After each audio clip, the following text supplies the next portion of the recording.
Barakatha Yahawah, Barakatha Yahawashai. Barakatha Yahawah, Barakatha Yahawashai.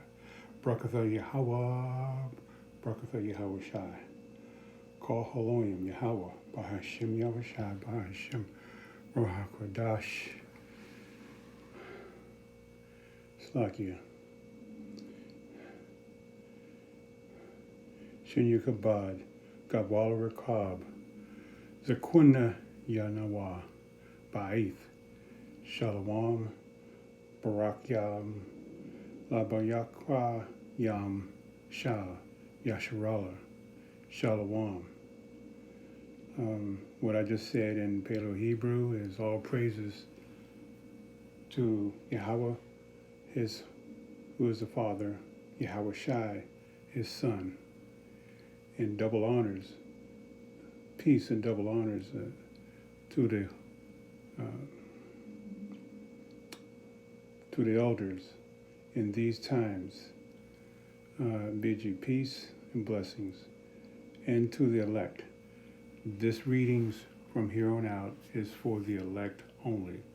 There's nobody else that should be interested in listening to this electronic epistle, because they're the ones who needs to be fed. Anything else is not. I would suggest that you go to another channel that might be to your interest, that cater to who you are. So I will begin reading Matthew's chapter 9.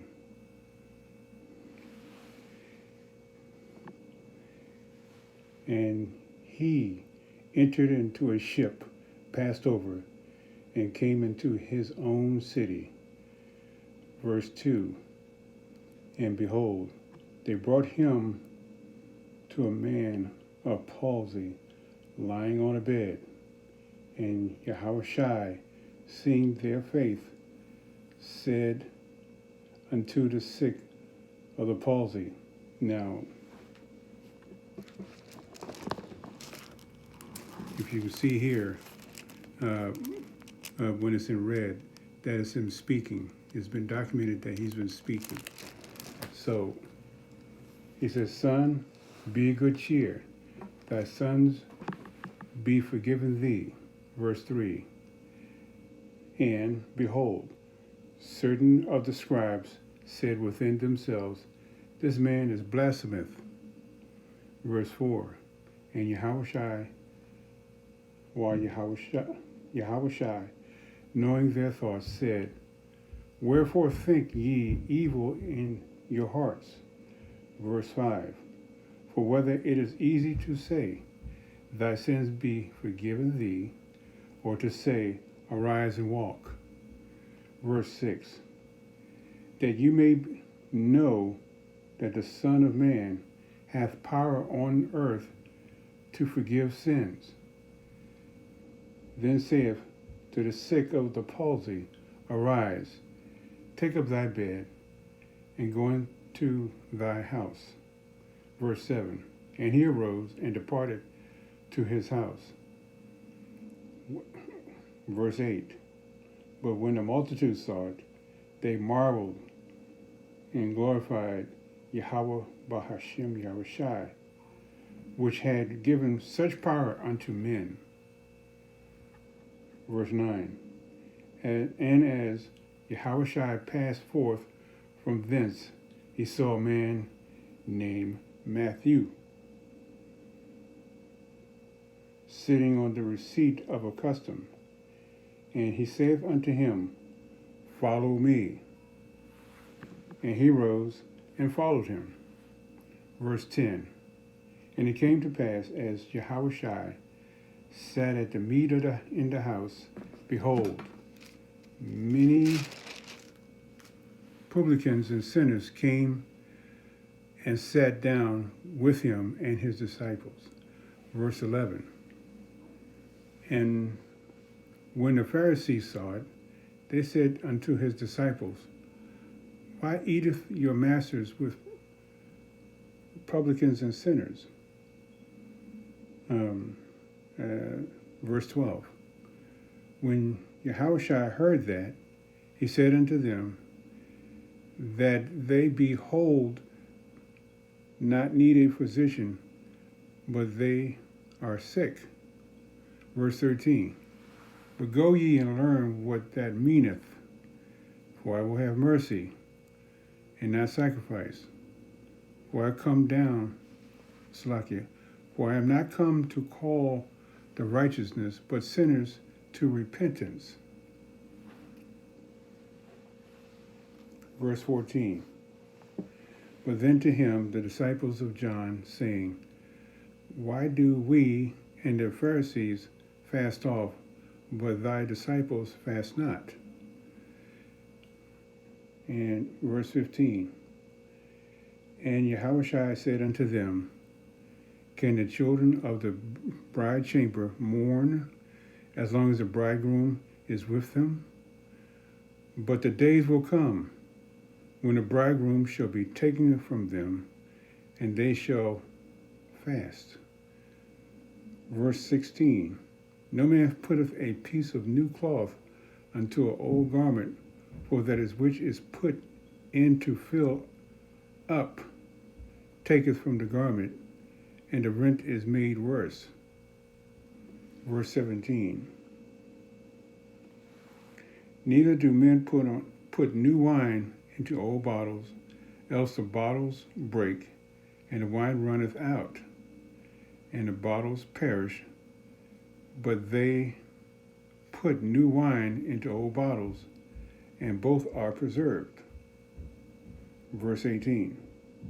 While he spake these things unto them, behold, there came a certain ruler and worshipped, saying, my daughter is even now dead, but come and lay thy hands upon her, and she shall live. Verse 19. And Yahawahshi arose, followed him, and so did his disciples. Verse 20.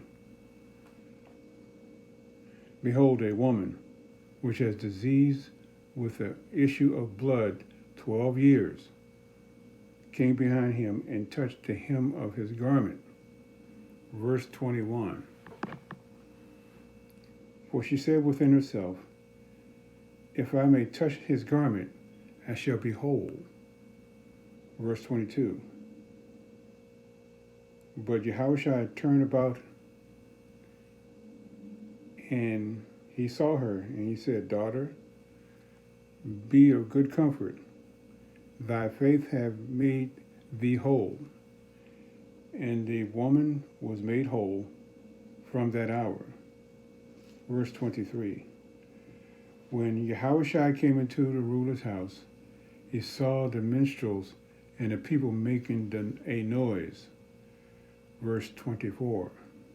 He said unto them, give place, for the maid is not dead, but sleepeth. They laughed him to scorn. Verse 25. But when the people were put forth, he went in, took her by the hand, and the maid arose. Verse 26. And the fame thereof went abroad into that land. Verse 27. When Yahawahshi departed thence, 2 blind men followed him, crying and saying, thou son of David, have mercy on us. Verse 28. When he was come into the house, the blind man came to him, and Yahawahshi saith unto them, believe ye that I am able to do this? They said unto him, yea, Lord. Verse 29. When he touched their eyes, saying, according to your faith, it will be done unto you. Salakia, let me read that again. Then he touched his eyes, saying, according to your faith, be it unto you. Verse 30. When their eyes were opened, and Yahawahshi straightly charged him, saying, see that no man know it. verse 31. But when they were departed, spread abroad his fame in all that country. Verse 32. As they went out, behold, they brought him to a dumb man possessed with a devil. Verse 33. When the devil was cast out, the dumb spake, and the multitudes marveled, saying, It was never so seen in Israel. Verse 34. But the Pharisees said, He casts out devils through prince of the devils. Verse 35. When Yahawahshi went into all the cities and villages, teaching in their synagogues and preaching the gospel of the kingdom, and healing every sickness and every disease among the people. Can't wait for that to happen very soon. Verse 36. When he saw the multitudes, he moved with compassion on them, because they fainted and were scattered abroad as sheep having no shepherd. Verse 37. Oh, before I get to the next verse, verse 37, I got a couple precepts that go along with what I just read in verse 36. And that would be Zechariah 10, verse 2, and the second precept, 1 King 22, verse 17. Okay, let me continue on with the rest of the chapter. Verse 37. Then saith he unto his disciples, The harvest is truly plenteous, but the laborers are few. Verse 38. Pray ye therefore our power of the harvest, that he will send forth laborers into his harvest. And that concludes the reading of Matthew 9. We'll continue on to chapter 10, which is where he continues to cast out demons, heal palsy.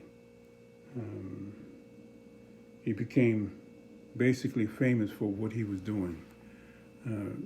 The whole countryside was following him, and he healed every one of sickness, which is remarkable in this time, because when he comes back, he's going to do the same thing. So hopefully that you picked up something on this. It was all inspiring for me, because a man of such great power, a prophet of great power, can come in and do the work of his Father. I bid you shalom.